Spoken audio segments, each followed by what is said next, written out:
নির্বাচনী জনসভায় আগামীকাল খুলনায় যাচ্ছেন বিএনপি চেয়ারম্যান তারেক রহমান।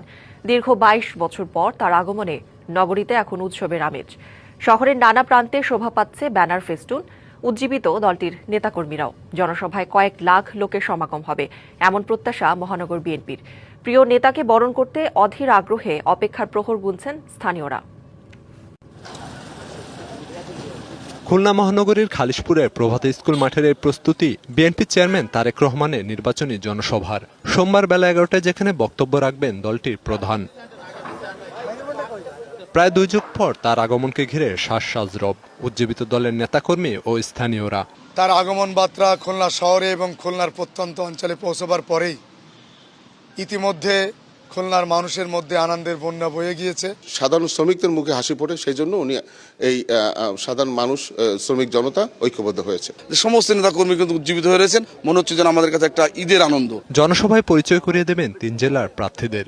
আয়োজনের সব প্রস্তুতিও প্রায় সম্পন্ন। খালিশপুর নয়, খুলনা নগরী হবে তারেক রহমানের মঞ্চ, যে মঞ্চে তারেক রহমানের এই তারেক ফোবিয়াতে খারা খুলনার মানুষ আজকে ব্যাপকভাবে আলোড়িত হবে।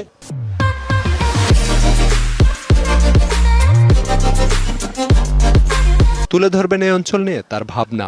নির্বাচনের দিক নির্দেশনা দেবেন প্রার্থীদের। তিনি তার দলের প্রার্থীদের পরিচয় করিয়ে দিতেই উনি খুলনা আসছেন এবং খুলনার সমস্যা নিয়ে উনি কাজ করছেন।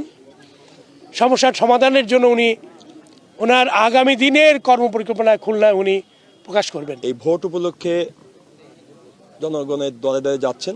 তাদের কাছে একটি বার্তা, তারা তাদের আগামী দিনের যিনি বাংলাদেশের দায়িত্ব নেবে বলে সবাই আশা করছে, তাকে সম্মুখে সচক্ষে দেখতে চায়। খুলনা বিভাগের স্মরণকালের বিশাল জনসভা হবে এমন প্রত্যাশা মহানগর বিএনপির সভাপতির। আমাদের নেতা যখন এখানে আসবেন, আমরা মনে করি লক্ষ লক্ষ লোকের সমাবেশ হবে এবং শুধু এই অঞ্চল না, সারা শহরে ব্লক হয়ে যাবে মানুষের। বিএনপি চেয়ারম্যানের নিরাপত্তাকেও বিশেষ গুরুত্ব দিচ্ছে আইন শৃঙ্খলা বাহিনী, জানাচ্ছে প্রশাসন।